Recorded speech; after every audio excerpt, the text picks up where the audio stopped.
Time for convening having arrived. The Senate will come to order. Would ask that unauthorized visitors exit the chamber at this time as the Senate is coming to order. Chair recognizes the Senator from the 56. Thank you, Mr. President. The journal has been read and found to be correct. Thank you, Senator, for your good works on the journal. Is there objection dispensing with the reading of the journal? Reading of the journal is dispensed with. Is there objection to the confirmation of the journal? Chair hears none, and the journal is confirmed. First order of business today is the motion on the reconsideration of Senate Bill 262 as well as Senate Bill 263.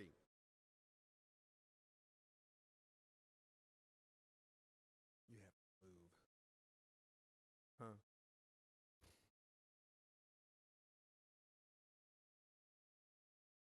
Is there a motion? Is there a motion?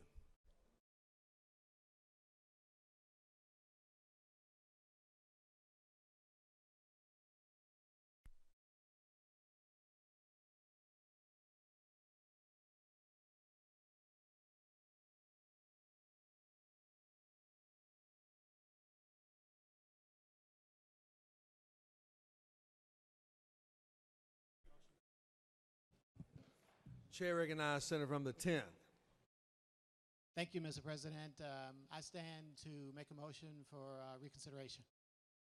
Senators moving on reconsideration of Senate Bill 262 as well as Senate, we'll take them one at a time. All of those in favor of the motion for reconsideration of Senate Mr. President, Bill. Parliamentary inquiry, Mr. State President. inquiry. Is there a time to debate the motion for reconsideration, or is it just simply a vote? We don't have a lot of time for debate. Would you like to speak to your motion? Absolutely. Chair recognizes Senator from the 10th to speak to his motion.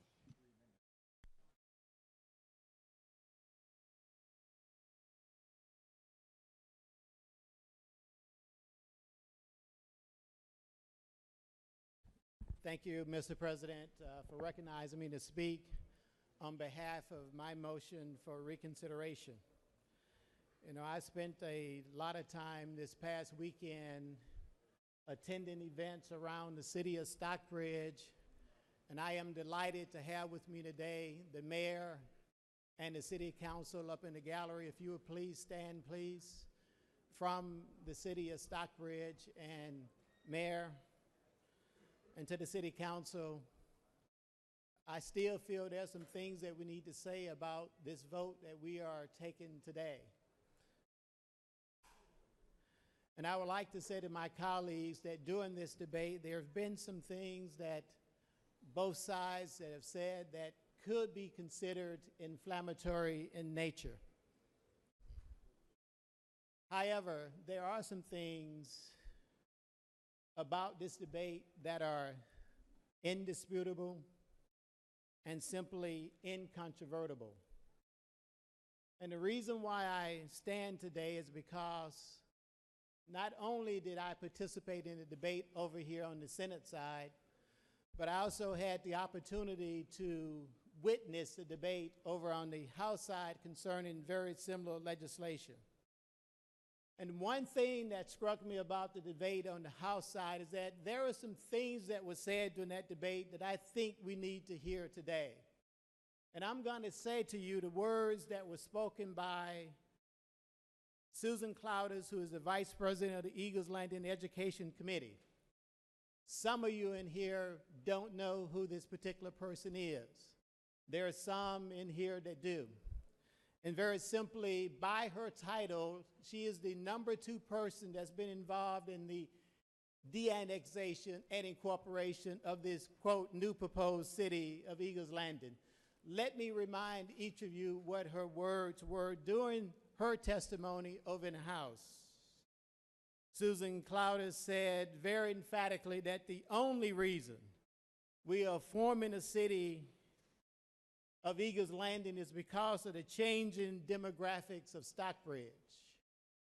Now, I'm going to take my time to pause for a moment and let everybody in this chamber think about that for a moment. And I say that because we've said some things in here that some really don't believe. I've been up here on a number of occasions and I've spoken words that may have been lost on some of the ears of those of us in this chamber. But there's no greater affirmation for me as to what the true intent is of this legislation than to hear the Vice President, Susan Claudius, of this Eagles Landing Educational Committee, where she stated emphatically that the only reason why they are forming this new city of Eagles Landing is because of the change in demographics of Stockbridge. Now, let me remind you, in the 26 plus years I lived in this area, my home is less than a couple of minutes from Stockbridge. And during that time, the only demographics that's changed in Stockbridge is the increase in the African American population, as evidenced by the election of his very first mayor. And I thank our president for allowing me this opportunity to speak to you about Senate Bill 262. And I would beg the president's indulgence for another 5 minutes to speak to you about Senate Bill 263. And Mr. President, if you would like for me to continue, No. I will keep going. If not, No. I'll take my seat. Yeah, you can take your seat. Thank you. I yield Three well. minute, 3 minute limitation on the motion. Question is on the motion for reconsideration of Senate Bill 262. All those in favor of reconsideration will vote aye. Those opposed, no. Secretary will unlock the machine.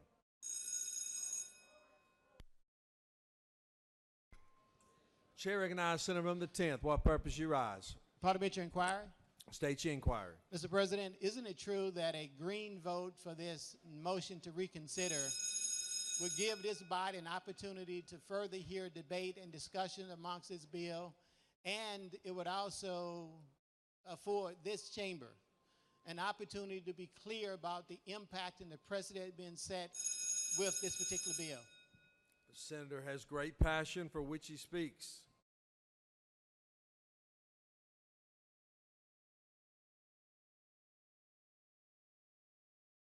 Senator from the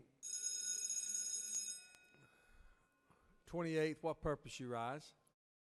Point of order, is it not true the senator is out of order pursuant to 5-1.6?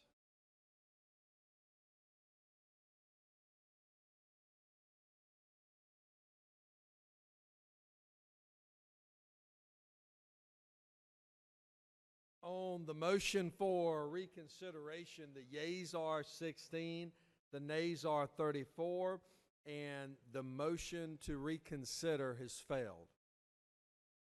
Chair now recognizes Senator from the 10th.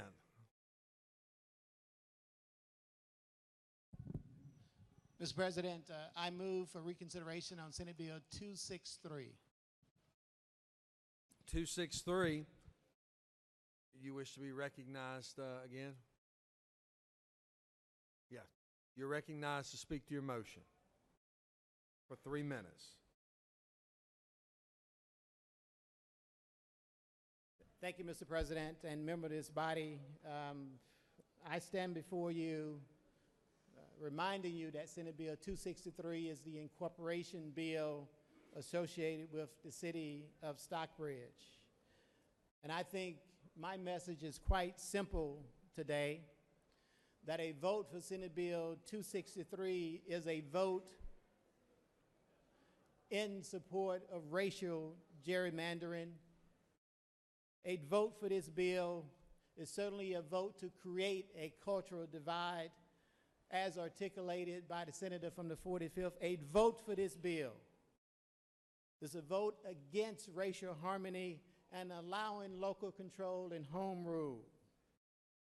I think a vote for this bill affirms our legislative authority to usurp the power of our sovereign cities.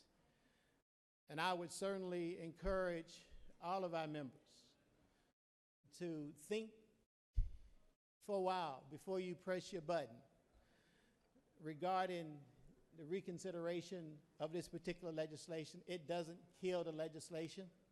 It simply allows this body the opportunity to reconsider its actions and to have further debate and discussion surrounding Senate Bill 263, and I humbly request your support in moving for reconsideration. Thank you. I yield the well. Thank you, Senator. The question is on the motion for reconsideration. All of those in favor of reconsideration will vote aye. Those opposed, no. Secretary will unlock the machine.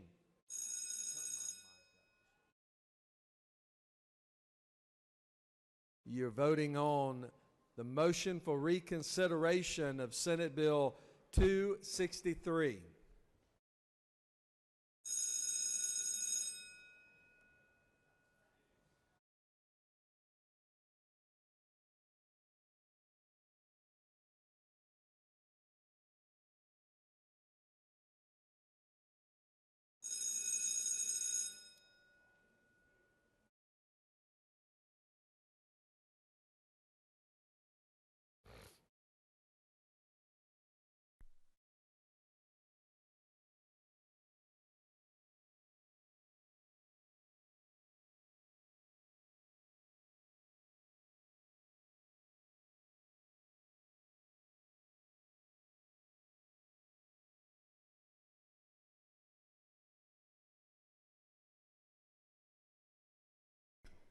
On the motion for reconsideration, the yeas are 17, the nays are 35, and the motion for reconsideration has lost.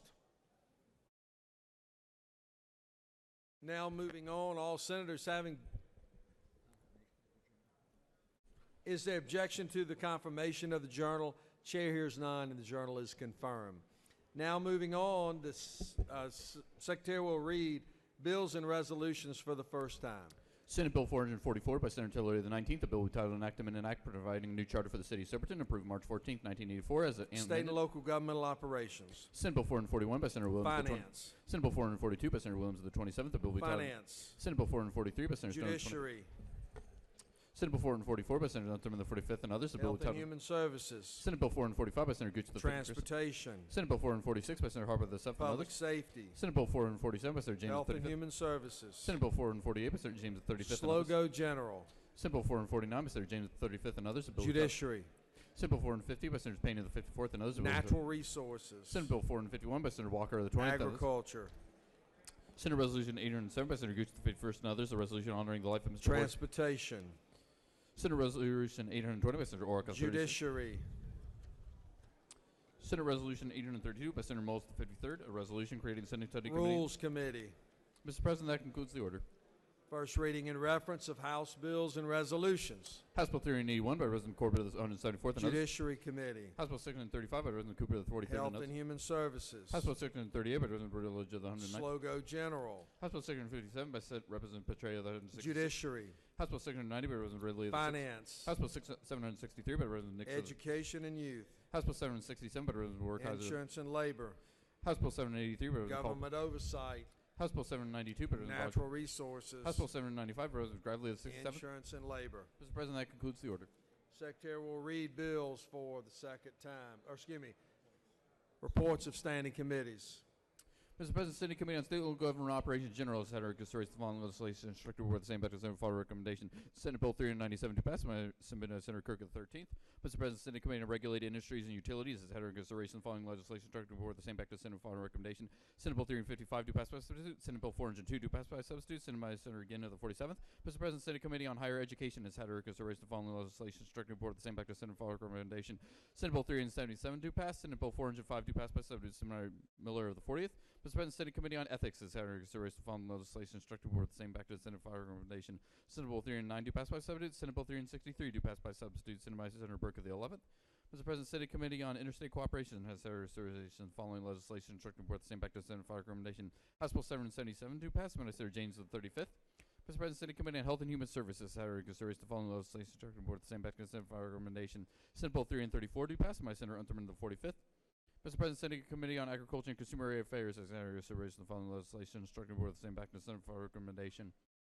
Senate Bill 418 do pass, and by Senator Wilkinson of the 50th. Mr. President, Senate Committee on Judiciary, Senator Surveys the following legislation instructed board to stand back to the recommendation. Senate Resolution 774 do pass. Senate Bill 427 do pass by subject to Senator Stone of the 23rd. Mr. President, Senate Committee on Judiciary, Senator consideration the following legislation instructed board to stand back to the Senate for recommendation. Senate Bill 375 do pass by substitute to Senator Stone of the 23rd. That concludes the order. Secretary will read bills for the second time. Senate Bill 391 by Senator Beach of the 21st, State Road and Tollway Authority, requirements related to identification and regulation of motor vehicles, exempt transit service buses, motor vehicles, and rapid rail systems. Senate Bill 401 by Senator Tippins 37th and others, individual graduation plans, guidance in career-oriented aptitudes and career interests provide. Senate Bill 409 by Senator Harper the 7th and others, railroad crossings, persons driving vehicles shall exercise due care and caution for other on-track equipment required. Senate Resolution 539 by Senator Unterman the 45th and others, Richards John recognized. Senate Resolution 629 by Senator Molson the 53rd and others, People's Republic of China recommend certain measures be taken regarding actions against Falun Gong practitioners. Senate Resolution 732 by Senator Miller the 40th and others, Nation of Israel commend. That concludes the order.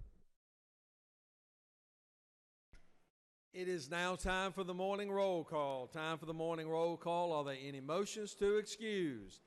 Any motions to excuse? Chair recognizes Senator the 28th. Thank you, Mr. President. I ask for unanimous consent to excuse the senator from the 27th for business outside the Capitol. 27th, without objection, senator from the 27th will be excused. Any other motions to excuse?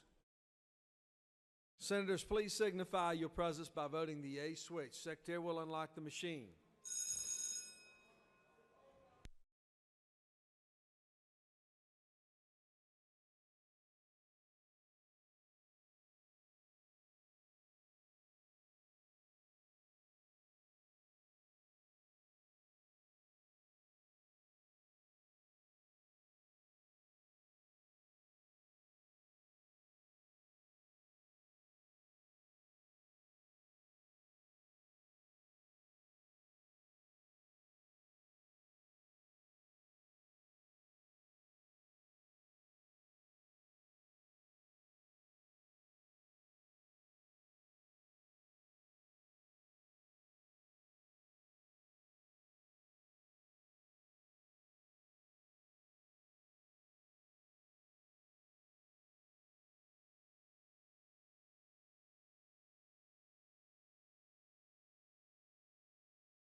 Ladies and gentlemen of the Senate, it is now time for our morning devotion. Time for our morning devotion.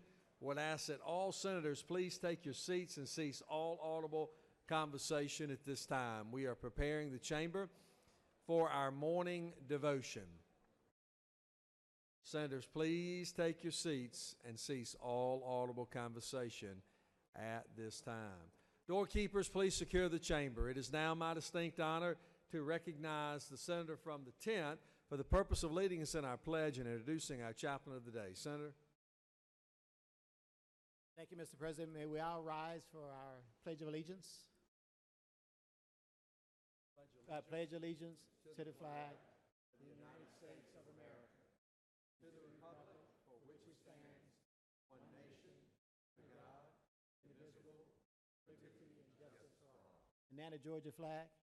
I pledge allegiance to the Georgia flag, to the principles for which it stands, wisdom, justice, moderation. Good morning. I am delighted to have our pastor of the day, the Reverend Ponder.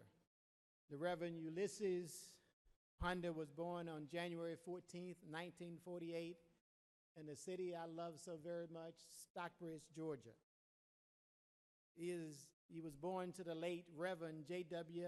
and Elvira Ponder, and he also went to school locally in Stockbridge at Smith Barnes Elementary. Pastor Ponder received his theological education from Metro Atlanta Ministers School of Training, All Saints Theological Seminary, and Bryant Theological Seminary in Fitzgerald, Georgia. Reverend Ponder continues his educational studies through TIC, where he received certification of completion of various pastoral enhancement courses. Pastor Ponder is married to the former Annie M. Mack. They got married in 1968, I may add. And to this union, 2 children were born, daughter Yolanda and Kevin. The Ponders are the proud grandparents of 1 grandson, Marquise. Pastor Ponder and his family resides in Ellenwood, Georgia. In 1987, Pastor Ponder returned to Poplar Springs Baptist Church as pastor. He has faithfully served as pastor of Poplar Springs Baptist Church for over 30 years. He is fond of saying to me that he's been married, that he's been pastoring for 30 years, and that he's been married for 50 years. He went on to tell me that he is a son of a preacher and a grandson of a preacher. And he also told me to tell you that if it gets a little bit loud, it's just a God in him. In addition to being the pastor of Poplar Springs Baptist Church, Pastor Ponder continues to wear many hats: vice moderator of the Atlanta Baptist Association, advisor for the Sons of the Churches, and the General Missionary Baptist Association of Atlanta. Pastor Ponder's made positive impacts within the County Line community. He's always been very active in leading parades and socially active in the community, and he is committed to upgrading not only his community, but he's also committed to making this state a better place. It is indeed my honor. It is my great privilege to welcome Reverend Ulysses Ponder.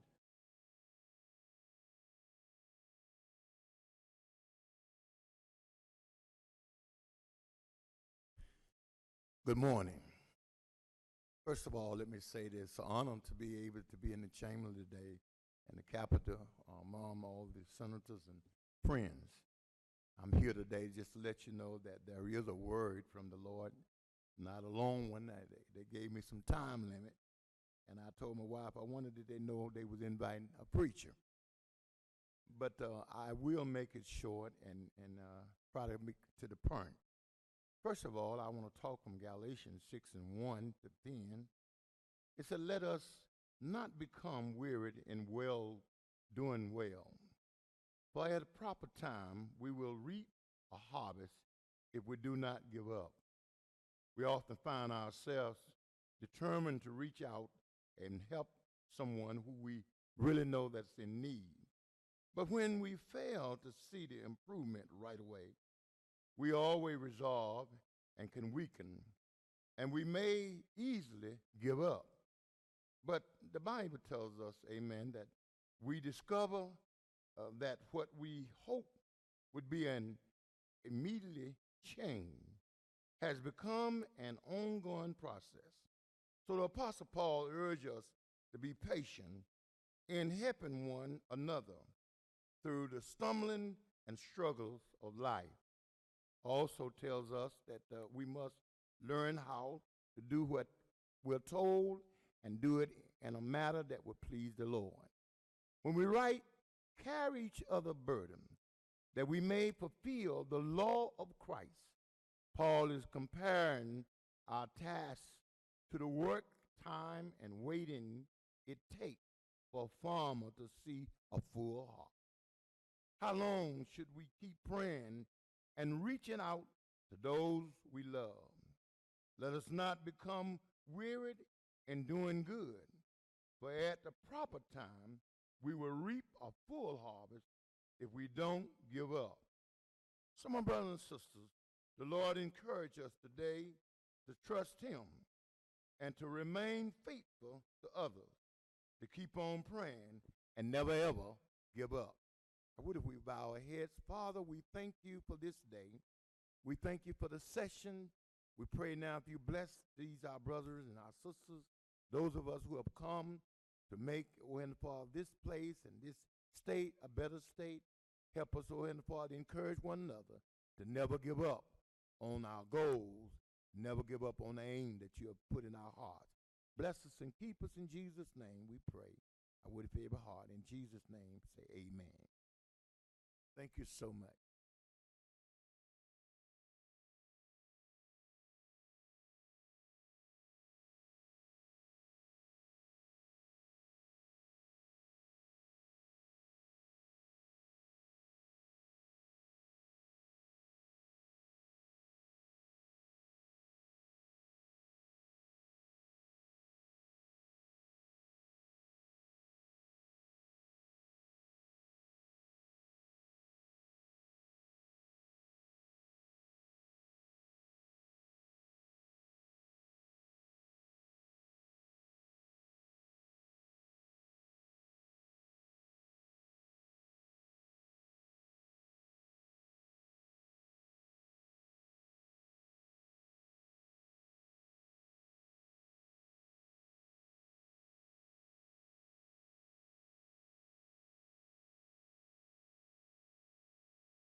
Doctor of the day, and to do so, it's my privilege to call upon the distinguished senator from the 40th.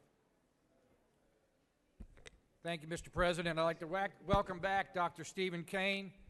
Tells me he's a year older, a lot smarter, better looking is what he told me from last year, so we'll take his word for it. He's a graduate of the University of Utah and Baylor College of Medicine. He's an orthopedic surgeon. He has had medical school facility appointments at the University of Texas, Marshall University in West Virginia, and Chief of Sports Medicine for the University of Missouri, which is now in the Southeast Conference. He currently chairs the orthopedic surgery residency at the Atlanta Medical Center and directs the sports medicine program for those of you that think you're athletes still for the Atlanta Public School District. Please welcome Dr. Kane.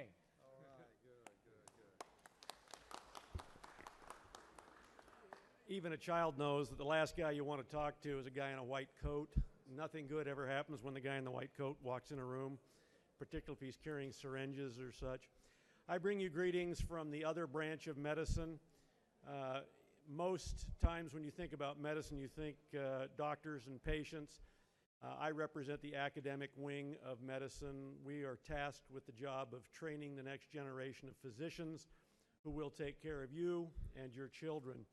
And today, as I was walking through the halls of the hospital, they noticed I was dressed a little differently than I normally am in my scrubs. And they said, "Where are you headed?" I said, "I'm going to meet the governor again. I've done this many times in a row, and to say a few words to the legislature." They asked, "What are you going to say?" I said, "I don't know. I never do until I stand up." And one of my colleagues asked, "Please let them know that bills that affect health care often have far-reaching effects, particularly to those in the academic wing, how we are going to train and how we're going to bring the next generation of superior physicians up." So my admonition today is to, whenever bills come, the patient comes first, the doctor is a far second, but in that bill should also be some consideration for how we in medicine are going to train those who will take care of you and your children in the future. I admire you and I thank you for your work and thank you for having me today. Well said. Well done. Thank you so much. Let's do a picture together. Secretary will read a resolution as we honor some special guests. Senate Resolution 639 by Senators Unterman of the 45th and others, a resolution recognizing and commending Georgia State University's Legislative Health Policy Certificate Program and Advanced Health Policy Institute and for other purposes. Whereas the Georgia Health Policy Center at Andrew Young School of Policy Studies at Georgia State University has developed an educational initiative to inform members of the health community about pressing health-related issues. Whereas the Legislative Health Policy Certificate Program, the Advanced Health Policy Institute at Georgia State University provides elected officials and their staff with the opportunity to make informed decisions on health policy and legislation for the state of Georgia and is worthy of recognition. Now therefore be resolved by the Senate that the members of this body commend Georgia State University Legislative Health Policy Certificate Program for providing high-quality education to the leaders of the state. That concludes the order. Is there objection to adoption of the resolution? The chair is none, and the resolution is adopted. We appreciate the Georgia Health Policy Center and for all the great work by which they do, certainly educating members of the legislature. To speak to the resolution and recognize our special guest, it's my honor to call upon the distinguished senator from the 45th. Thank you, Mr. President. I'd like to call up Senator Tanya Anderson, Senator Kay Kirkpatrick, Senator Larry Walker III, Ms. Megan Andrews, Ms. Melody DeBussy, and Ms. Elizabeth Holcomb. If y'all could come up to the dais to receive your award. Lieutenant Governor Cagle and distinguished colleagues of the Senate, and I'm honored to present certificates in health policy to members of the Georgia State Senate who completed the 2017 Legislative Health Policy Certificate Program and recognize those who also attended and completed the Advanced Health Policy Institute. Since 2008, and if you haven't participated in the program, I encourage you to do so. The Georgia Health Policy Center and Andrew Young School of Policy Studies at Georgia State University have offered an educational initiative generously funded by the Robert Woodruff Foundation designed to better prepare legislators and their staff for the challenging health issues before them. Senator Kay Kirkpatrick is the only one who attended both the advanced courses in addition to completion of the Legislative Health Policy Certificate Program. This is a unique aspect of these programs. It is bipartisan participation from both members of parties in the House and the Senate.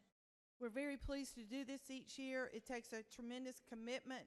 It's a year-long's worth of studies. You have to really plan in your scheduling and come downtown and come to Atlanta, but it's well worth it. Thank you, members of the Senate.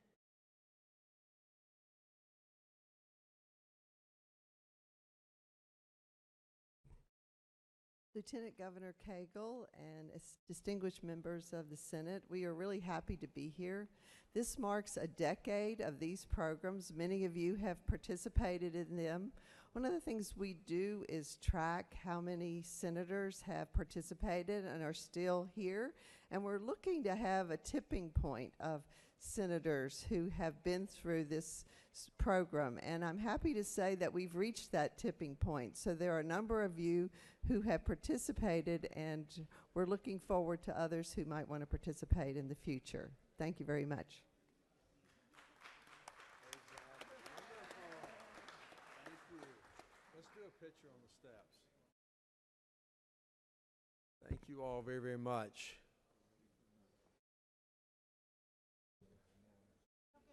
We have another group we'd like to recognize. The Secretary will read a resolution at this time. Senate Resolution 700 by Senators Miller the 40th and others, a resolution commending the University of Georgia, Augusta University, the Georgia Institute of Technology, and Georgia State University for their contributions to higher education and for other purposes, whereas the University System of Georgia comprises 26 public institutions with a current enrollment of more than 325,000 students and has a significant educational, research, and community presence in all 159 counties of Georgia.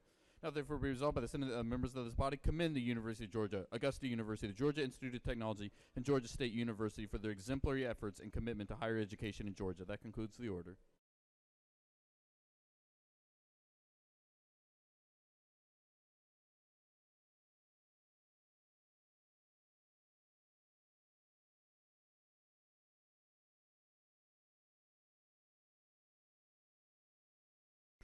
Is there objection to adoption of the resolution? The chair hears none, and the resolution is adopted. It is a great honor to have all of our research institutions here in the Senate today. They do remarkable work, and I'm so excited and honored to have each of the four represented today. Obviously, one happens to be the #2 football program in the country. We were wanting them to be the #1 football program in the country, but each one of them are doing remarkable work and aiding in our workforce and building that to obviously the prominence that's afforded us the economic prosperity that we have as a state.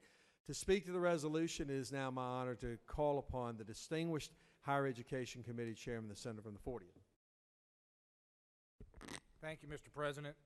We also have two of the top 20 public universities in the nation up here today. I get that right? Yes, sir. Okay. I've also, the governor asked me to do this today, just so you guys wonder why I keep coming up here to the rostrum. I just thought I'd get that out. I've also got the senator from the 9th, who's a proud graduate of Georgia Tech, even though they didn't get to play for any championships. We'll go on from there. And I want you to know, Mr. Secretary, I want to make sure you hold these people accountable. I've got President Keel from Augusta University, President Peterson from Georgia Tech, President Moorhead from University of Georgia, and President Becker from Georgia State. And I've told each of these gentlemen that they each get 1 minute, so I want to make sure you're running the clock over there. And with that, we'll start out with President Keel from Augusta. Thank you very much. What an honor it is to be with you today and to have a chance to personally thank you for all that you do for the great state of Georgia and particularly for Augusta and Augusta University. We are the state's only public academic medical center in the state. It's a role we take very, very seriously and are very, very proud of. And we are the state's only dental college as well. So we appreciate everything that you do for us and look forward to another great year. Go Jags. Thank you.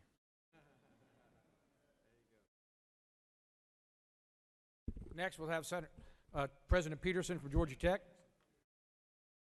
Thank you, Mr. Chairman. It's great to be here. I want to express my appreciation on behalf of all the folks from Georgia Tech for the support we get from you, from the regents, from the governor.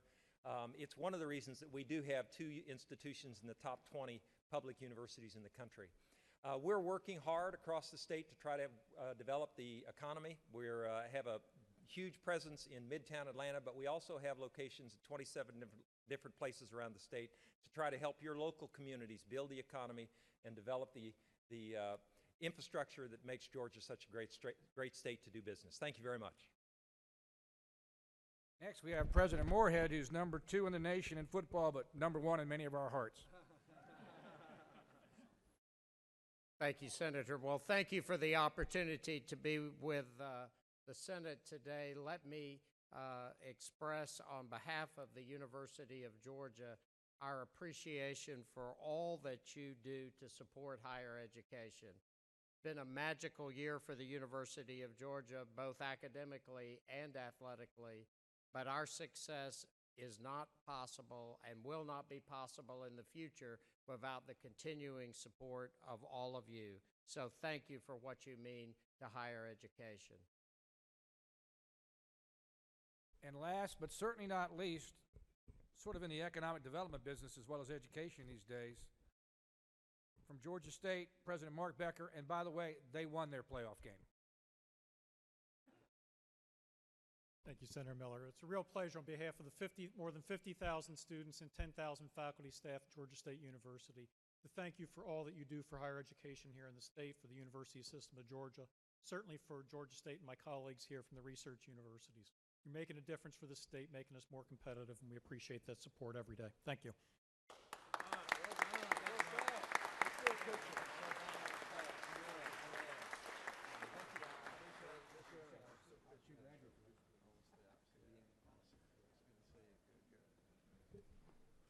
We have another special group we'd like to recognize this time. Secretary will read.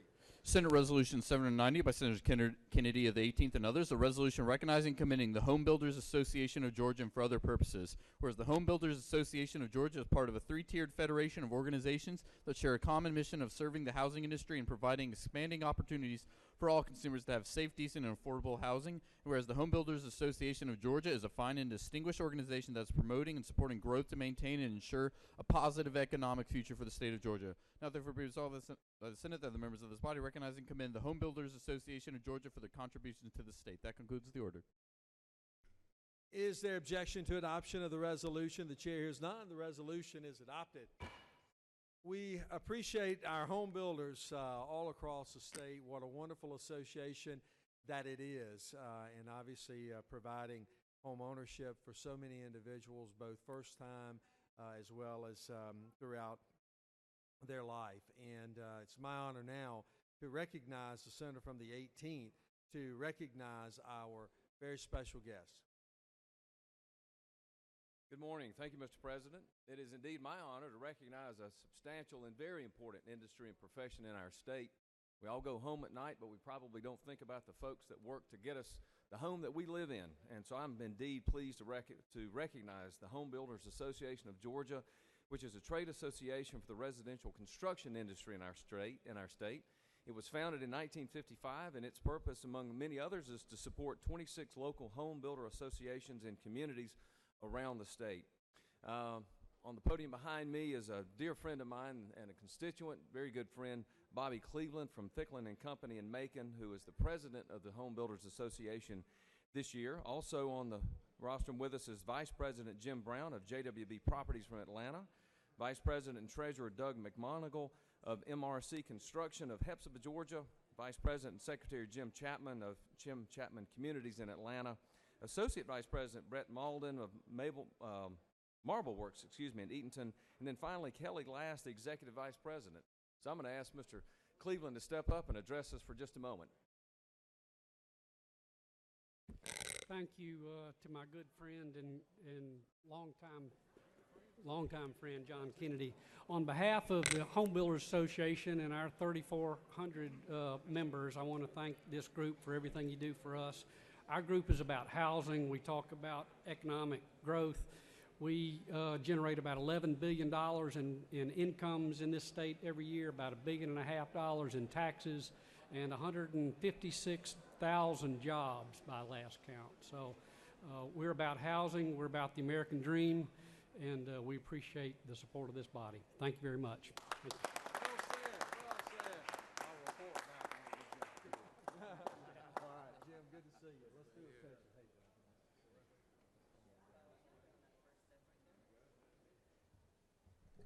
We have another special group we'd like to recognize, and the Secretary will read a resolution. Senate Resolution 763 by Senators Miller of the 40th and others, a resolution celebrating the 80th anniversary of the DeKalb Chamber of Commerce and recognizing all that they do in order to support, attract, and sustain business and economic development within DeKalb County, Metro Atlanta, and for other purposes. Whereas for 80 years, the DeKalb Chamber, its board of directors, members, community partners, staff, and key stakeholders have worked collectively in order to create a pro-business environment within DeKalb County and for other purposes. Senate Resolution 785 by Senator Miller of the 40th, a resolution celebrating the 10th anniversary of the Dunwoody Perimeter Chamber and recognizing February 20, 2018 as DeKalb Chamber of Commerce Day at the state capitol and for other purposes. Whereas for 10 years, the Dunwoody Perimeter Chamber has promoted positive economic prosperity in Dunwoody and the perimeter community, engaged in economic development, fostered collaborative regional leadership, and advocate for business success. Now therefore be resolved by the Senate that the members of the body celebrate the 10th anniversary of the Dunwoody Perimeter Chamber and recognize February 20, 2018 as DeKalb Chamber of Commerce Day at the state capitol. That concludes the order. Is there objection to adoption of the resolution? The chair hears none. The resolution is adopted. We appreciate the CAB Chamber of Commerce and the wonderful work by which they do as well, and obviously 80th birthday, which is quite remarkable in itself. To speak to the resolution, it is now my distinct honor to call upon the distinguished senator from the 40th.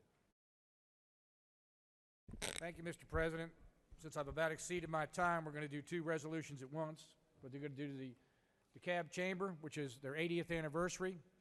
From there, we've got Katrina Taylor, the president, Brenda Reed, the board chairperson, and we're also going to welcome the Dunwoody Perimeter Chamber for their 10th anniversary. We've got Stephanie Freeman, their president, as well as Hayward Westcott, who's the 216 board chair. I'm going to ask Katrina to speak briefly, and then I'll have Stephanie speak briefly as well. Thank you, Senator Miller. I just wanted to say that we are so proud to have been in the DeKalb community for the last 80 years, working hard to ensure progressive, thoughtful, and effective economic development. I want to thank the board members and the people here that are supporting us and our members in the gallery this afternoon. And thank you all so much for the hard work that you do every day down here at the Gold Dome. Thank you so much. Thank you, Senator. We are very excited as the Dunwoody Perimeter Chamber to be celebrating 10 years in our metro community, working on economic development and with our businesses. And I do want to thank our board members and all of our support here today. Thank you. Good. Let's do a picture. Oh, okay.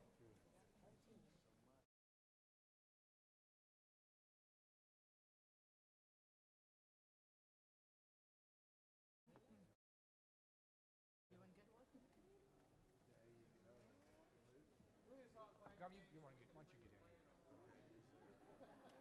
Get the governor down.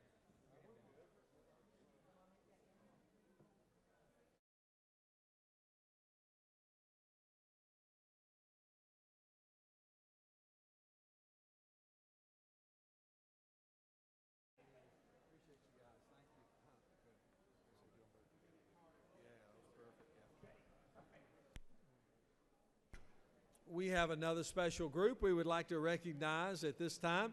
Secretary will read a resolution. Senate Resolution 654 by Senators Wilkinson of the 50th and others, a resolution commending the National Future Farmers of America organization and recognizing February 18th through 24th, 2018 as National FFA Week at the State Capitol and February 20th, 2018 as FF Day at the State Capitol and for other purposes. Whereas the National Future Farmers of America organization and agricultural education provides a strong foundation for the youth of America, and whereas the Georgia FFA ranks as the third largest state FFA association in the nation with over 42,000 current members and 333 local chapters across the state, whereas the FFA promotes citizenship, volunteerism, patriotism, and cooperation, increases awareness of the global and technological importance of agriculture and its contribution to economic and personal vitality. Now therefore be resolved by the Senate that the members of this body commend the National Future Farmers of America organization for its contribution to the welfare of the state and nation and for other purposes. That concludes the order.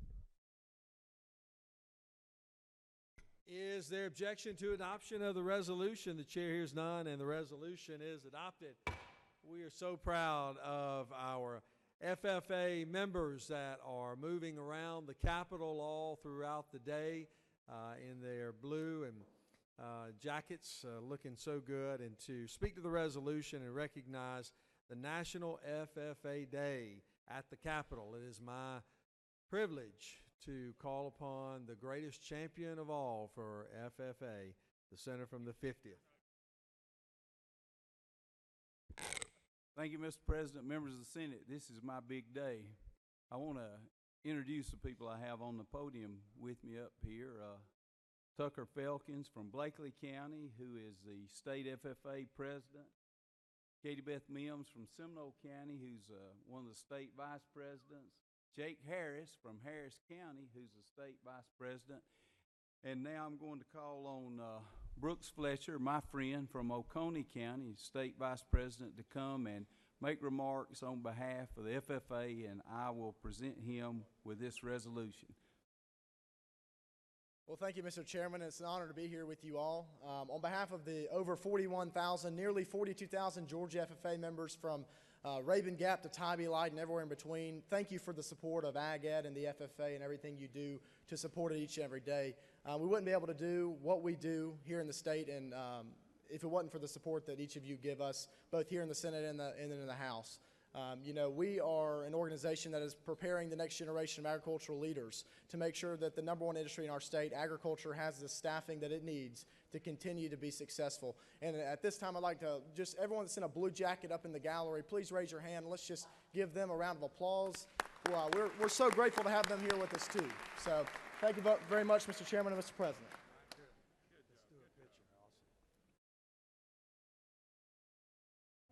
We have another resolution we would like to recognize this time. Secretary will read.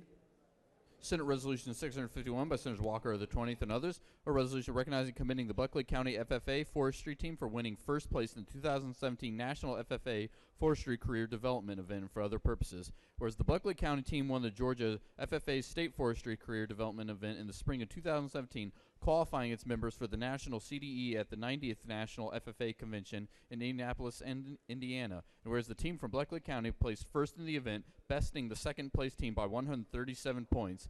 Now therefore be resolved by the Senate and for other purposes. That concludes the order. Is there objection to adoption of the resolution? The chair is none. The resolution is adopted. It is great to have Blakely County here with us today, and obviously recognizing their wonderful work, how they've distinguished themselves from everyone else. To speak to the resolution, it is my honor now to call upon the distinguished senator from the 20th to speak to the resolution. Thank you, Mr. President and colleagues. It's my pleasure to introduce you to the Blakely County FFA Forestry Career Development Team. Here with us today are Blake Bohannon, y'all raise your hand, Tucker Felkins, Evan Thomas, the forestry team advisor Doyle Floyd, and another Blakely County High School advisor, Walt Parks. These students are national champions. They placed first as a team in Georgia at the annual FFA Forestry CDE last spring, which qualified them for the National FFA CDE. At the 90th National FFA Convention in Indianapolis, Indiana, they placed first out of 41 teams in the country.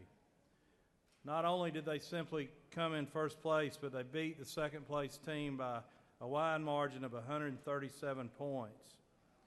In addition to the team as a whole placing first, the students also had individual wins. Blake Bohannon, who's with us here today, was the national first place winner. Tucker Felkins placed second nationally. Tucker's here with us. Jacob Smith placed third. Lauren Hearn placed seventh. And this is out of 164 of the best and brightest FFA students from across the nation. As we all know, FFA and its programs are vital to maintain a strong culture of agriculture and excellence across the state. These men and women represent the beginning of a new generation of agricultural awareness, and I'm very, very proud to have them here with us today. I'm also proud to have the distinguished Senate Ag Committee Chairman on the dais with me and the distinguished senator from the 13th. But to speak a little bit is Tucker Felkins, the Georgia State FFA President. Tucker.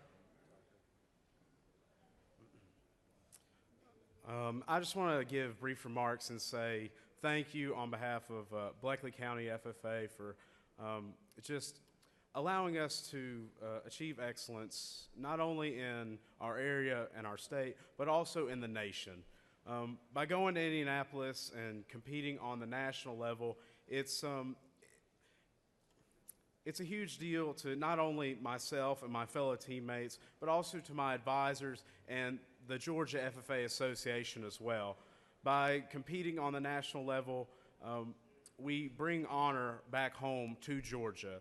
And I just want to give thanks to my principal, my superintendent, but also the senators and representatives for helping to run our state, because it is people like you that give FFA members such as myself the ability to work day in and day out to achieve greatness. And I just wanted to say thank you for allowing myself and my team to do just that. Thank you. Well done, Tucker. Let's do a picture down here, guys. Are there any unanimous consents? Any senator wishing to rise on a point of personal privilege? Chair recognizes. No, you do. Chair recognizes Senator on the 56 on a point of personal privilege.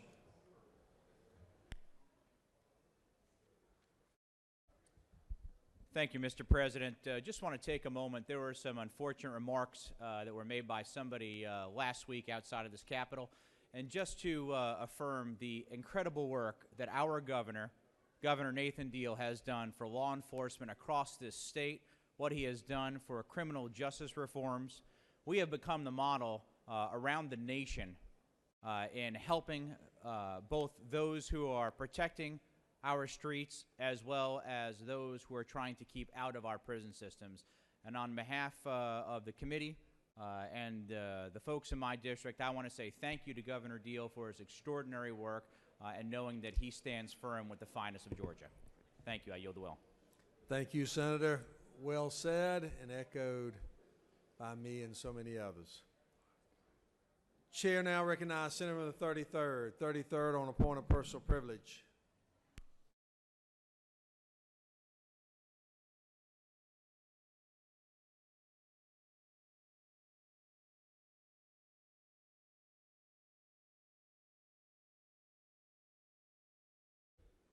Good morning, Mr. President, my fellow senators, colleagues, friends, and y'all. This is our February Black History moment. Jane Bolin was born in Poughkeepsie, New York on April 11, 1908. Jane Matilda Bolin was the groundbreaking attorney who went on to become the first African-American female judge in the United States. After graduating from Wesleyan College at the top of her class, a fiercely determined Bolin enrolled in Yale Law School. Despite facing racism and social hostility on campus, Bolin graduated in 1931, becoming the first African-American woman to earn a degree from the prestigious institution. Bolin would go on to set a string of precedents for women of color in the field of law. After an unsuccessful campaign for the state assembly seat on the Republican ticket, Bolin was offered assistant corporate counsel work in New York City. She was the first African-American woman to hold that position. On June 22, 1939, Bolin was sworn in as judge for New York's family court system, a position she would hold for 4 decades. During her tenure on the bench, Bolin worked to dismantle some of the deeply rooted segregationist policies within the child welfare services, encouraging publicity-funded child care agencies to accept children without regard to race. And ladies and gentlemen, that was your Black History moment. Thank you very much. I yield the well.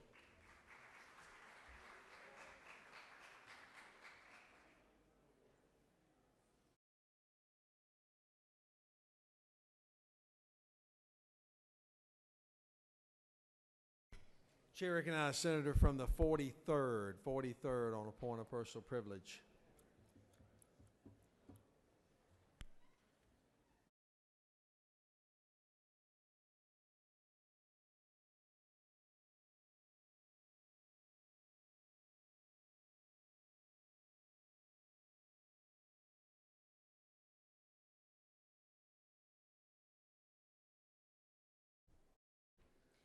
Thank you, Mr. President. Today I rise to recognize a phenomenal group of women who wear heels and combat boots, and they are the women veterans here today to celebrate Women Veterans Day. We had a wonderful breakfast this morning, and I want to say thank you to all the women veterans for your service. And as women are one of the largest growing groups of veterans, we juggle being mother, wife, putting on a uniform, and fighting for our country. So I want to say thank you all so much. Welcome to your Georgia State Capitol, and thank you for your service. Please rise as we honor our women veterans.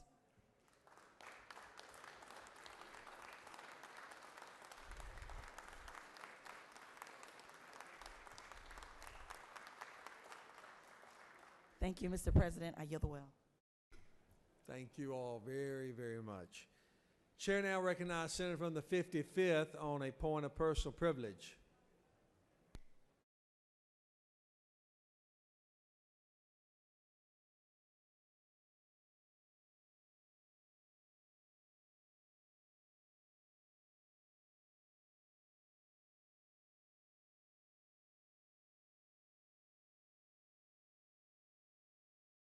Thank you, Mr. President, members of the Senate. Today I rise to recognize February 20th, 2018 as Sex Trafficking Awareness Day at the State Capitol. I, along with Senator from the 45th, if you'd like to join me, and other colleagues that have advocated with a vengeance to bring awareness to this issue in Georgia. Sex trafficking is a form of modern-day slavery and is quickly, or have quickly, become one of the fastest growing enterprises in the world.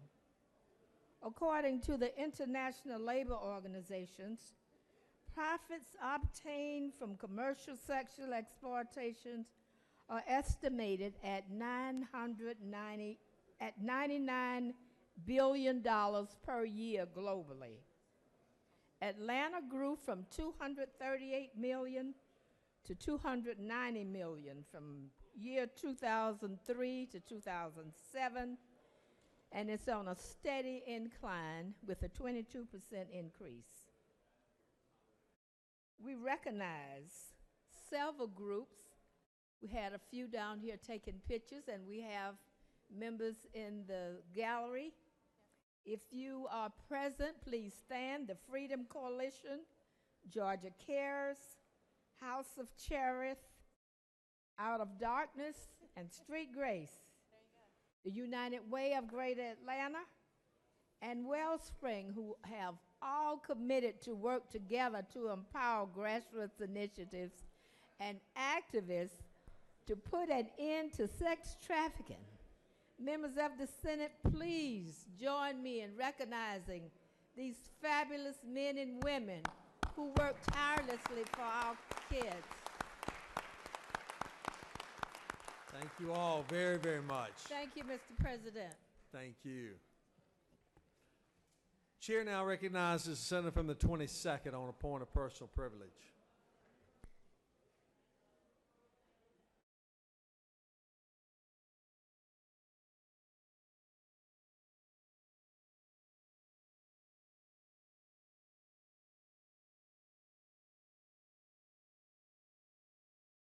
Thank you, Mr. President. I'll be brief. I was just want to make note, Mr. President, on how many times we talk about our students who are not doing well in school. And I just wanted to make note that the young men that just spoke, on 2 occasions I had to look up because I actually thought it was a fellow senator speaking, and I asked the senator from the 13th, the group and where they were from, and I just wanted to say that those young men were indicative of what Georgia schools can produce, and I really, quite frankly, was blown away by how good they did on the dais, and just wanted to say thank you for bringing them in, and if that's what Georgia students are doing, we're certainly on the right track. So thank you, Mr. President.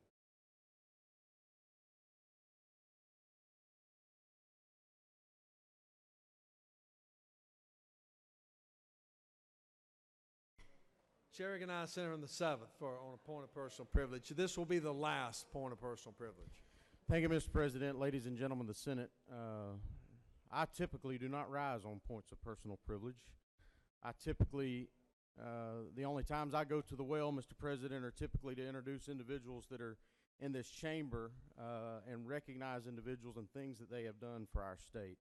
But, Mr. President, I come to this well with extreme concern and, Mr. President, with not only concern but also a heavy heart this morning based on comments that I have saw.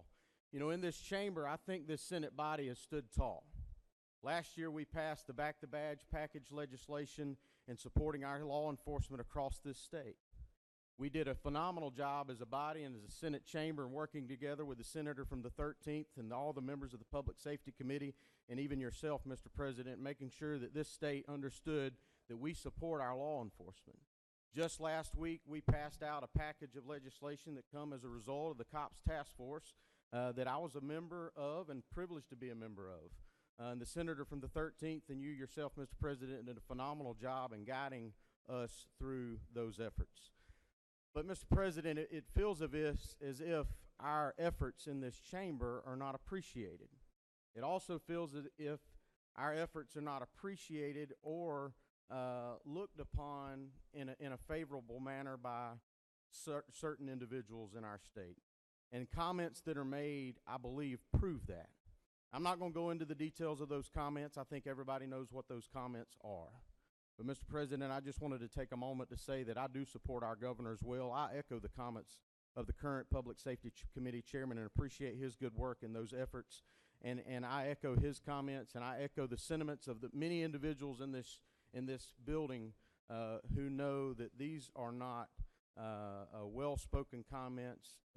They do not lead to effective ability for us to work together in making sure that our men and women in blue continue to have the resources that they need going forward, because that's our effort. And I will tell you, Mr. President, I will not let this stop my goals in making sure that our men and women in law enforcement continue to receive their efforts that and the resources they need.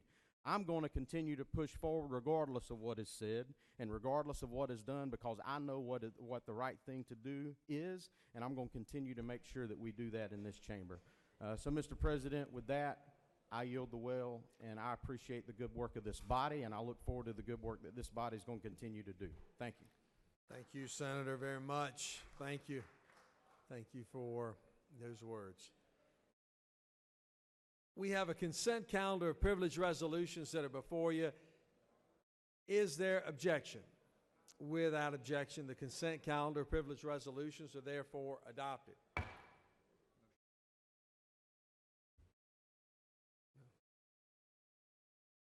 fine. That's fine. Are there any motions to withdraw or commit?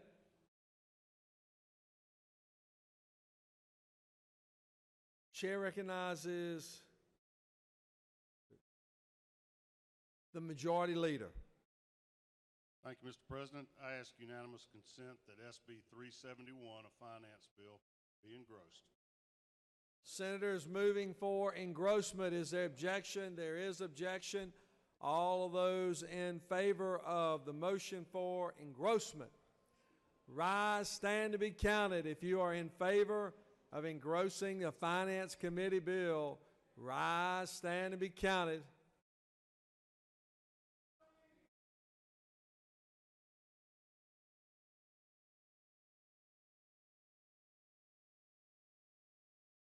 Reverse.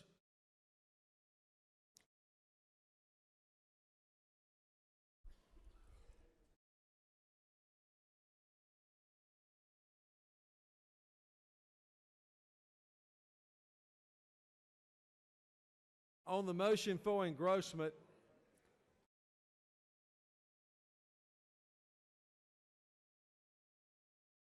do we have quorum? Is that?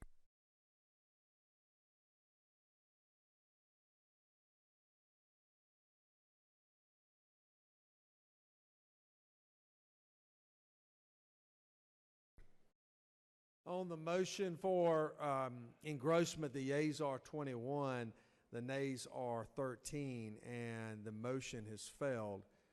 Senator from the 46th, you can reconsider your actions if you so choose. Thank you, Mr. President. I would move that that be reconsidered. Senators moving for reconsideration. Is there objection to reconsideration? There is objection. Objection. All those in favor of reconsidering our actions for the issue of engrossment for Senate Bill 371, rise, stand, and be counted if you're in favor of reconsidering your actions.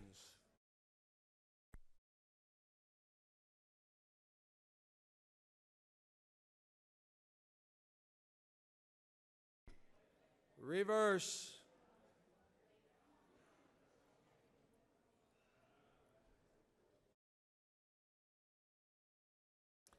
On the motion for reconsideration, the yeas are 30 and the nays are 17, and the Senate has reconsidered its action. And the question now is on the motion for engrossment. All of those in favor of engrossing Senate Bill 371, rise, stand, and be counted if you are in favor of engrossing Senate Bill 371.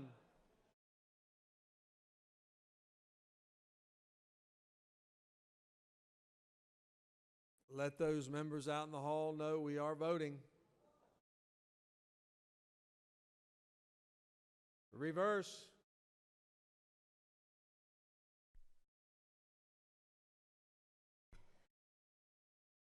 On the motion for engrossment, the yeas now are 32 and the nays are 16, and the Senate has engrossed Senate Bill 371.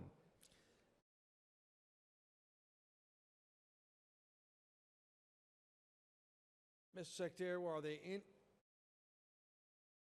any No, okay. We're moving on to the general calendar. There is no local consent calendar.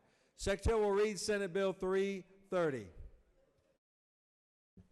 Senate Bill 330 by Senator Wilkinson to the 50th and others, a bill entitled an act to amend Article 6 of Chapter 2 of Title 20 of the OCGA relating to the Quality Basic Education Act, so as to provide that the agricultural education program in the state is based on a three-component model and for other purposes. Mr. President, the Senate Committee on Agriculture and Consumer Favors offers the following subject: Senate Bill 330, a bill entitled an act to amend Article 6 of Chapter 2 of Title 20 of the OCGA relating to the Quality Basic Education Act, so as to provide that the agricultural education program is based on a three-component model and for other purposes. That concludes the order.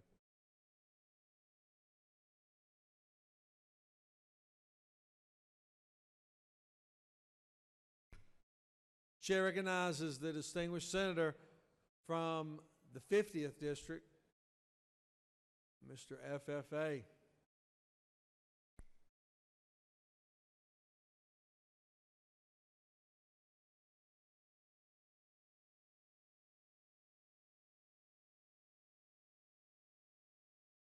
Thank you, Mr. President. Members of the Senate, it is my honor to present to you Senate Bill 330, which deals with agricultural education in our state. It codifies a three-component model that we have had for agriculture education in our state that has worked well for 80 years. The three components are the classroom instruction, the supervised agricultural experience, and the opportunity to participate in the FFA organization. Also, as a part of this bill, it provides for pilot programs in our elementary schools. There will be a minimum of 6 pilot programs, and this will be a 3-year pilot. At the end of 3 years, they'll report back to the House and Senate Education and Agriculture committees. But we feel that it is important for our young people at an early age to learn where their food comes from and what it takes to produce it. Our society has gotten several generations removed from the farm, and we think that it's good to have an informed society who knows what it takes to produce food and where it comes from. So with that said, if there are no further questions, I'll yield the well.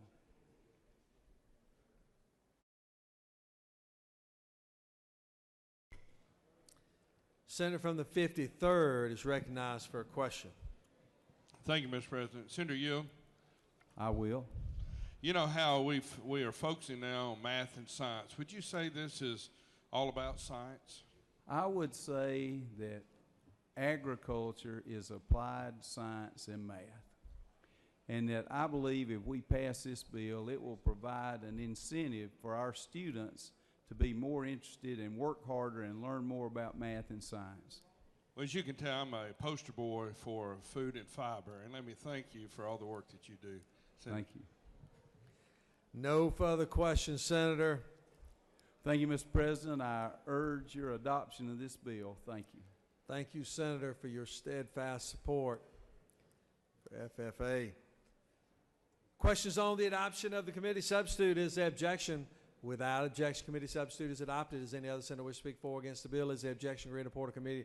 Which fair will pass the bill. Chairs none. Report of committee is agreed to. All those in favor of the bill, please vote aye, and those opposed, no. Secretary will unlock the machine.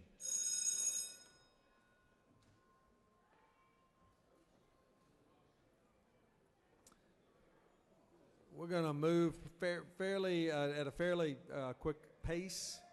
A lot of activities going on today. Would ask the Senate's indulgence to be very proactive in getting in and out of the well.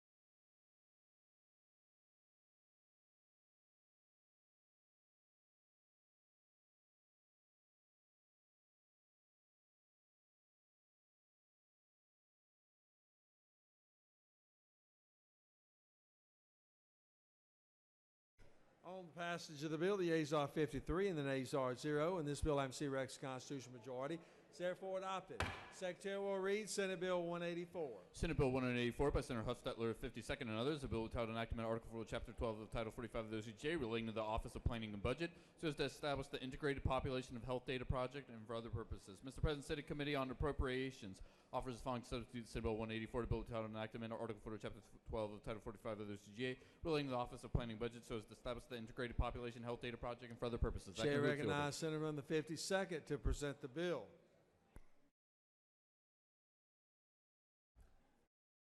Thank you, Mr. President.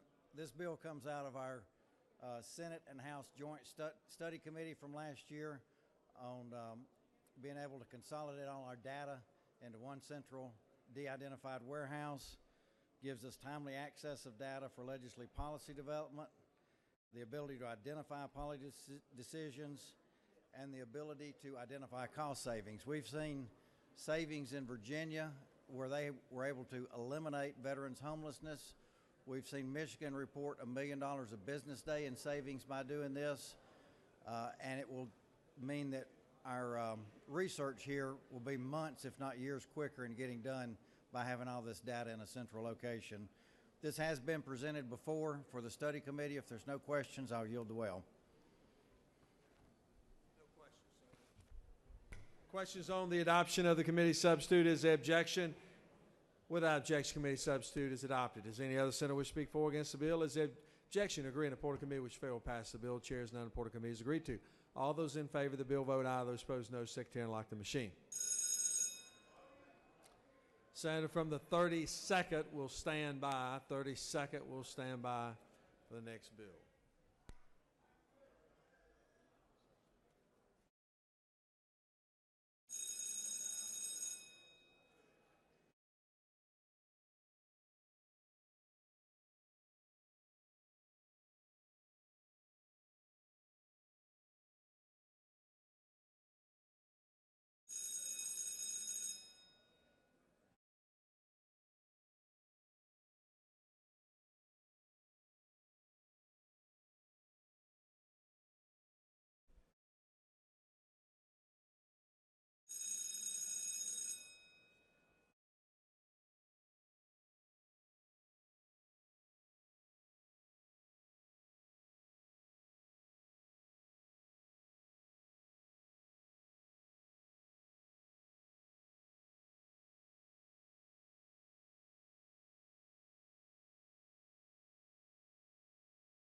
On the passage of the bill, the yeas are 54 and the nays are 0. This bill, having received the constitutional majority, is therefore adopted.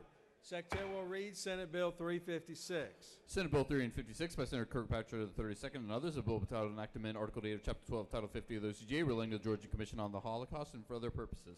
Chair recognizes. Go ahead. The Senate Committee on Urban Affairs offers to substitute Senate Bill 356, a bill entitled an act to amend Article 8 of Chapter 12, Title 50 of the OCGA relating to the Georgia Commission on the Holocaust and for other purposes. Amendment 1 by Senator Jackson and the second offers the following amendment. Amend Senate Bill 356 by deleting the word may on line 24 to the word shall. That concludes the order. Chair recognizes Senator on the 32nd. Present the bill. Mr. President and fellow senators, I commend to you Senate Bill 356 relating to the Georgia Commission on the Holocaust. The bill does three things. It changes the administrative functions of the Commission to the Department of Community Affairs. It strengthens the connection of the Commission with the legislature by adding members from the majority and minority parties from each chamber to provide legislative oversight. It enables design and placement of a Georgia Holocaust memorial recognizing the millions of people, including 6 million Jews, that were murdered by the Nazis before and during World War II. The memorial will be developed with private funds similar to the MLK Jr. statue. The Commission on the Holocaust was formed by executive order in 1986 and became a permanent state agency in 1998. Their mission is to preserve the memory of the Holocaust and to promote public understanding of the history. They are currently located in Sandy Springs, where they're home to a very important Anne Frank exhibit, and the director of the commission, Sally Levine, is with us in the gallery today. This is a bipartisan bill that will help the state of Georgia to not only commemorate the victims of the Holocaust genocide, but will help the commission educate the public about the history. The senator from the 2nd has a friendly amendment changing may to shall on line 24, and I accept the amendment. I ask for your support. Mr. President, if there are no questions, I yield the well.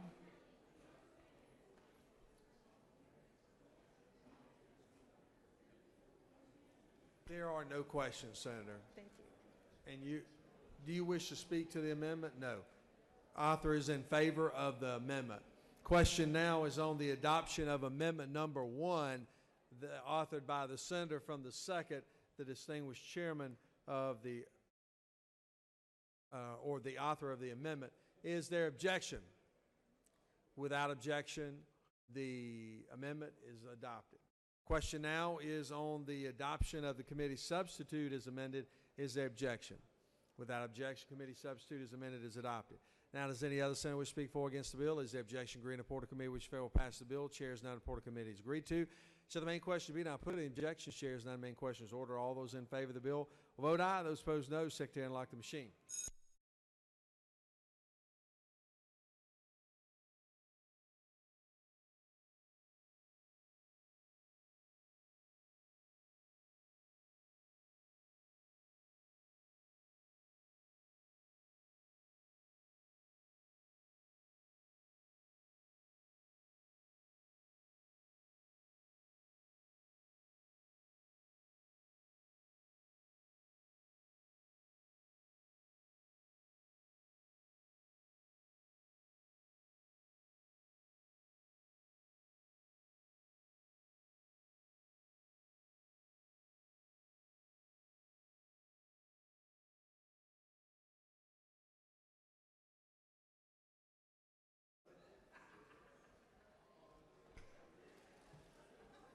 On the passage of the bill, the yeas are 54 and the nays are 0, and this bill, AMC Rex Constitutional Majority, is therefore adopted. Secretary now will read Senate Bill 301. Senate Bill 301 by Senator Kennedy the 18th, a bill entitled an act to amend Title 53 of the OCGA relating to wills, trusts, and administration of states so as to enact the revised Uniform Fiduciary Access to Digital Assets Act or extend the fiduciary power to include managing tangible property and digital assets and for other purposes. Chair recognizes Senator from the 18th. Present the bill.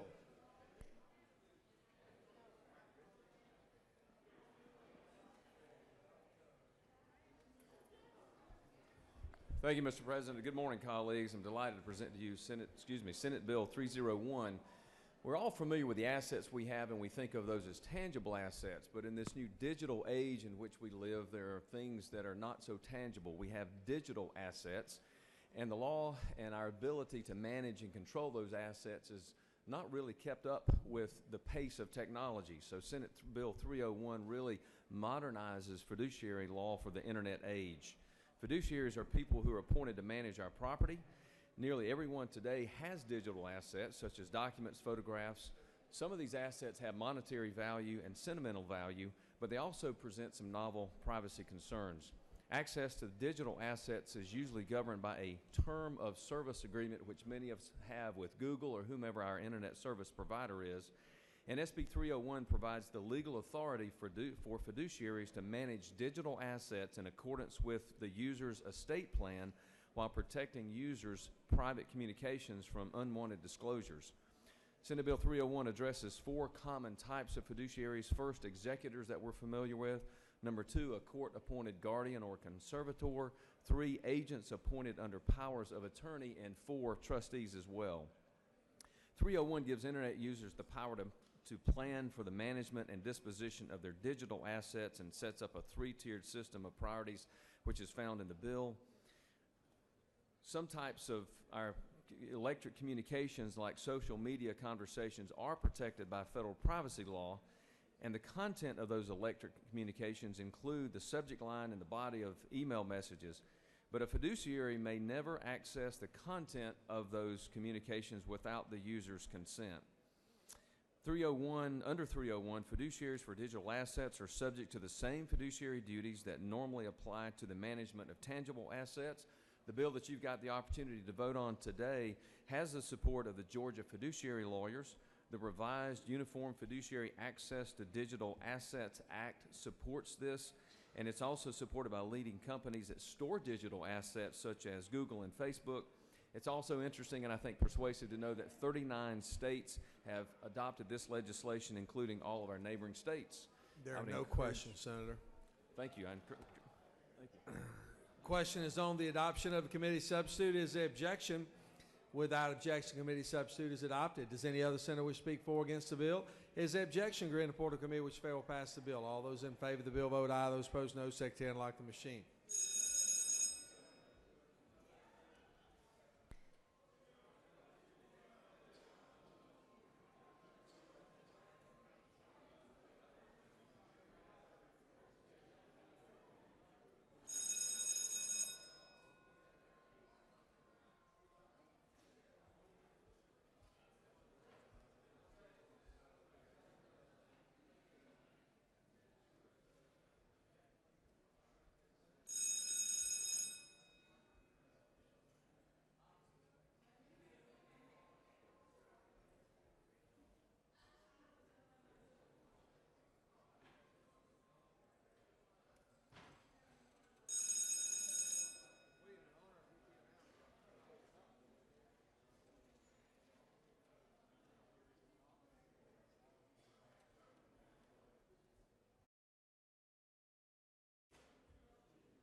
On the passage of the bill, the yeas are 54, the nays are 0.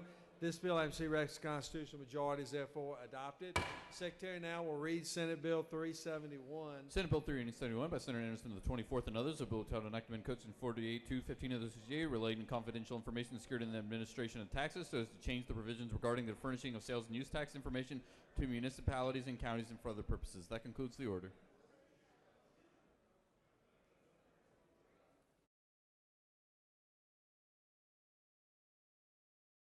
Chair recognizes now the Senator from the 24th to present the bill.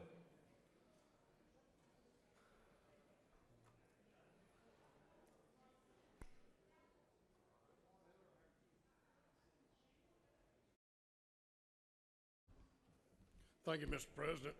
I bring you Senate Bill 371 today. This is a very simple, good bill.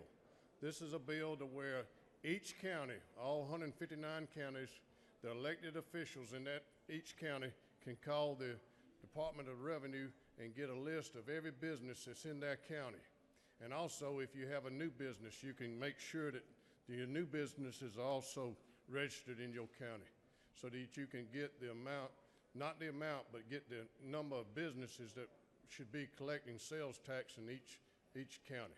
I ask you for your vote for this bill because this bill is a great deal and a great deal more for the great people of the great state of Georgia. Thank you, Senator. No questions. Does any other senator wish to speak for or Thank you, against thank the you, bill? thank Is the objection agreed and the Report of Committee which fail will pass the bill? Chair is none. The Report of Committee is agreed to. All those in favor of the bill will vote aye. Those opposed, no. Secretary will unlock the machine. A lot of committee work that will be done today. Please be mindful of that as we take up our last bill.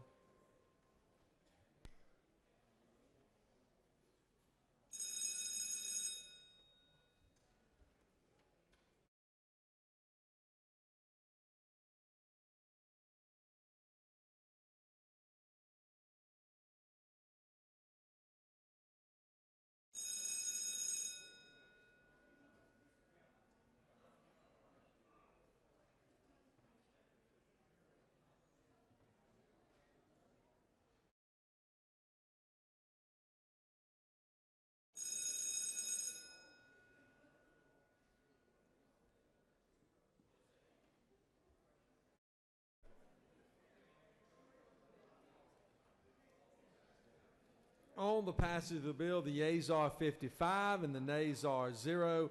This bill, MC Rex constitutional majority, is therefore adopted. Secretary now will read Senate Bill 381.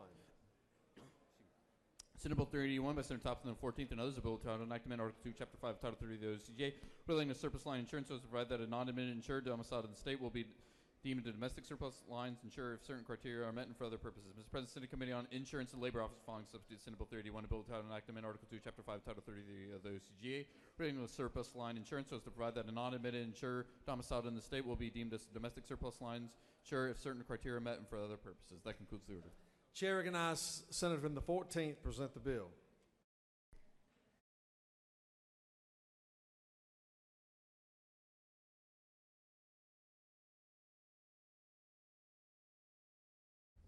Thank you, Mr. President. Members of the Senate, I bring before you Senate Bill 381. It is a very simple bill. It's a surplus lines bill. In the state of Georgia, we have 3 companies that are domiciled here. Because of that, the statutes right now, they're not allowed to offer insurance. It simply corrects that. It's a good consumer bill. It's supported by the insurance industry as well as the insurance commissioner. There's no opposition to it. And with that, Mr. President, unless there's questions, I'll yield the will and ask your favorable consideration.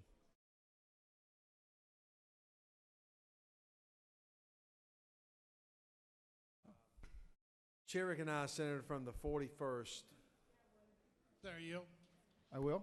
Senator, the businesses that are presently domiciled here, are they doing business of any type in this state? I'm not aware of that. Senator, further yield for a series of questions. What regulations or rules are preventing them from providing insurance in this state presently? It's currently in statute that if they're domiciled here, they're not allowed to be able to provide that. Even if they meet all the state laws applicable to providing insurance in the state? Senator, I'm not aware of that. Senator, is it not true that if they were to meet all the state standards, they could practice business in this state? Senator, I believe that they would fall under the regulations of the insurance commissioner once they're able to offer that insurance. That would be correct, Senator. Would you further yield to answer what issues are the most burdensome, what barriers to serving the citizens of Georgia do they see most oppressive that the insurance commissioner would presently enforce? I'm not sure what they see as the most burdensome, Senator. Would these insurers be considered in the subprime market? They're surplus lines, so in many cases there is insurance that's not extended through the other carriers. That's correct. I don't know about subprime because that's mortgage. Thank you. So, Senator, there are insurers that will have that after this passes. There are some that will presently domiciled in Georgia will now be exempt from the standard. But there are other insurers, not subprime insurers, but there are other insurance agencies and businesses that are able to operate in the state legally now under the insurance commissioner and our present standards and laws. Is that correct? Can you restate what your question is, please? Are there not other businesses that offer insurance in the state of Georgia under the applicable laws of the state? There are other insurance companies that do offer insurance under our state laws. That's correct.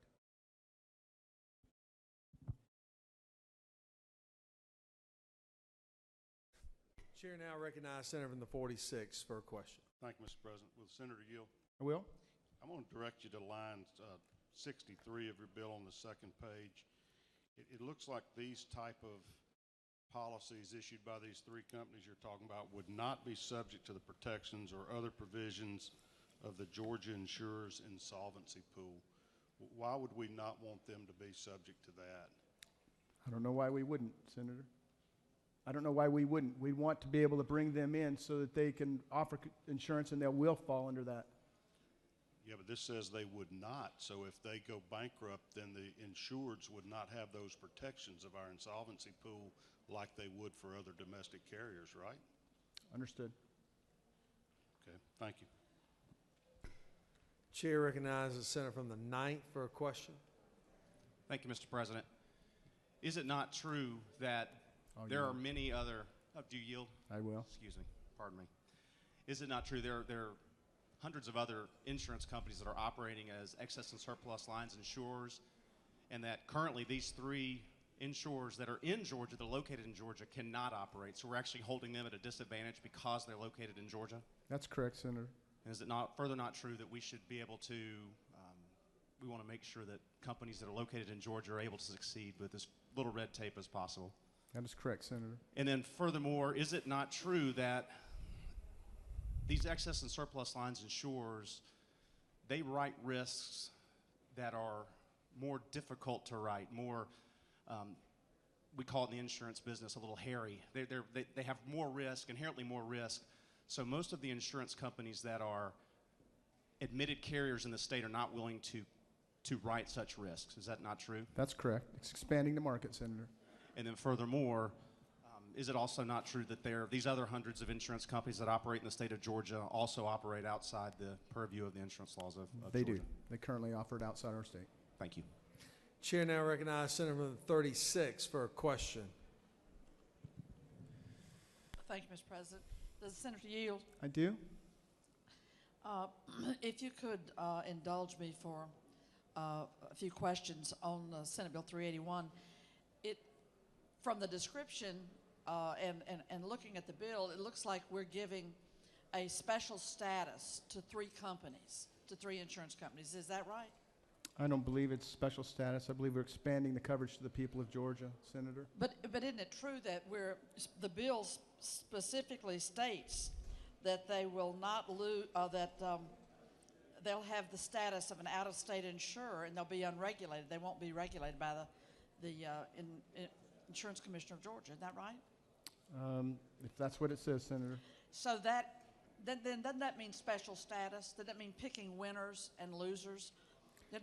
Looking out for some corporations, disadvantaging others when we do it. Isn't that what this does? I think, Senator, every day that we take a look at different companies and different industries and we expand it for the good people of Georgia, sometimes that may appear favoring some and over others.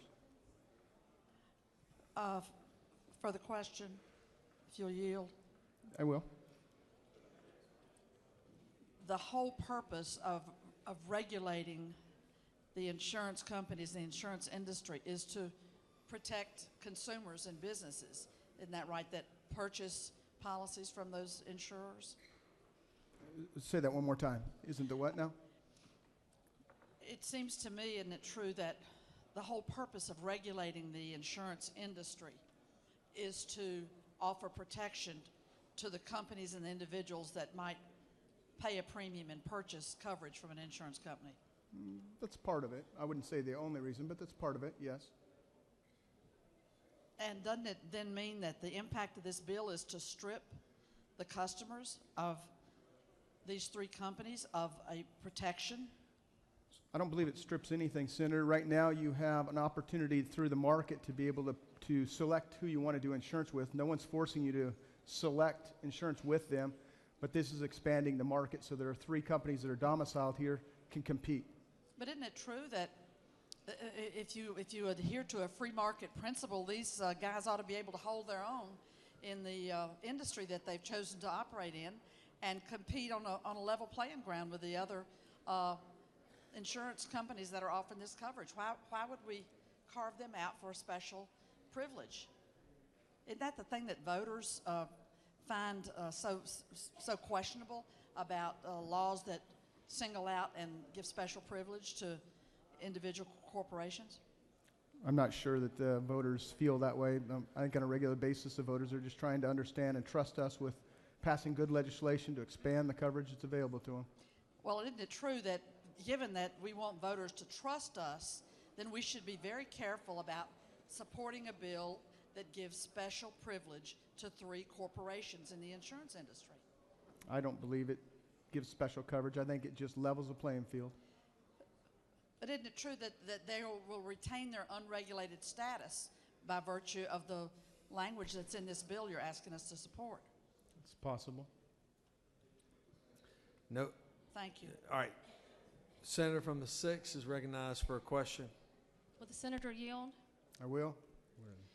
Oh, sorry. Senator, with respect to these 3 insurers, who will regulate them? Right now, they would fall into the same regulation they currently have. Okay, so the state of Georgia currently would regulate them. Well, I don't think the state of Georgia is regulating them right now. Okay, so They're I'm sorry. Okay, so this is kind of what I'm getting back to. So they're not being regulated by the state of Georgia currently? They're doing business in the state of Georgia, but they're not offering any insurance here, so therefore there's nothing to regulate. They're just domiciled here. Will the senator yield? I will. In terms of the hundreds of other insurers that the senator from the 9th referenced, are they being regulated by the states that they are domiciled in? I would assume so. I'm not in those other states. And so with respect to, will the senator yield? I will. With respect to these 3 insurers that will now be domiciled in the state of Georgia and offer lines to consumers in the state of Georgia, we will not regulate them though? If that's what the bill says, Senator. So will the senator yield? I will. I'll yield to a series of questions. So out of all there are hundreds of other insurers that are going to be subject to regulations from other states, but these 3 insurers that are domiciled in the state of Georgia will basically be unregulated. These 3 are the only 3 states that are domiciled here right now, and they don't offer any product. So we're comparing apples and oranges.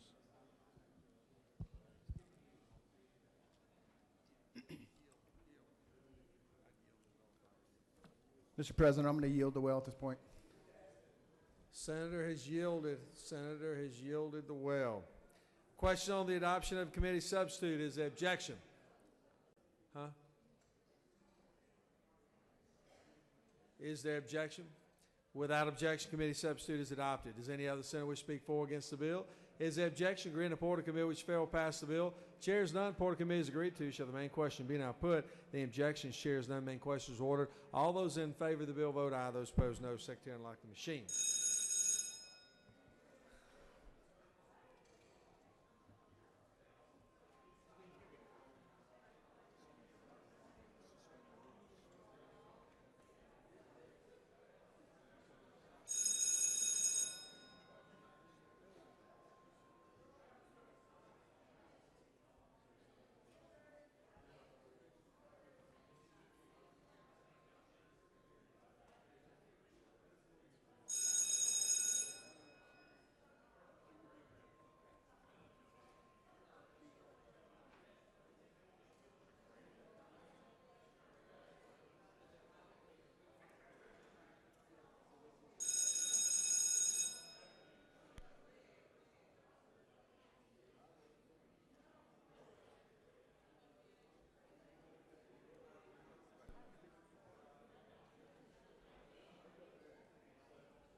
On the passage of the bill, the yeas are 37, the nays are 17. This bill, having received requisite constitutional majority, is therefore adopted. We have a quick order of business for the senator from the 9th. To pay attention, he would would like to make a little change to a resolution, and he is recognized this time. Thank you, Mr. President. I ask unanimous consent that the rules be suspended for the purpose of reading a resolution for the first time and referral of committee. Senator has a resolution, is asking that we suspend the rules in order to read the resolution and then refer it to committee. Is there objection? Without objection, the rules will be suspended and the Secretary will read. Senate Resolution 821 by Senator Martin of the 9th and others, a resolution recognizing Augusta as an official cybersecurity and information technology innovation corridor and for other purposes. That concludes the order. The bill will be assigned to the Rules Committee.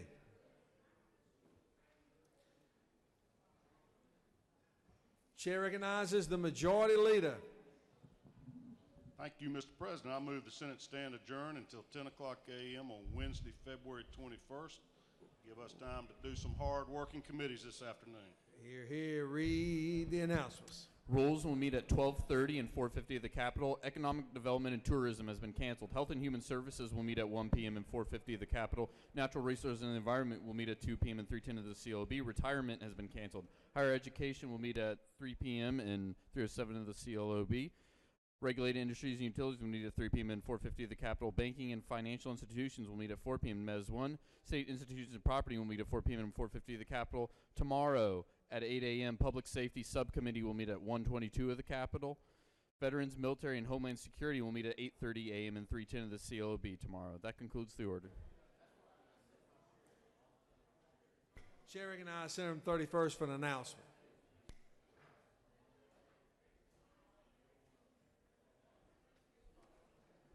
Thank you, Mr. President. Members of the Senate, I just wanted to draw to your attention again our Legislative Prayer Fellowship tomorrow morning. That is a members-only prayer fellowship, and I would encourage you to join us. That'll be at 7:15 in room 125 of the Capitol. Thank you, Senator. The Majority Leader's move. We stand adjourned until 10 a.m. Wednesday, February 21st. All those in favor will say aye. All those opposed, no. Ayes clearly have it. We stand adjourned.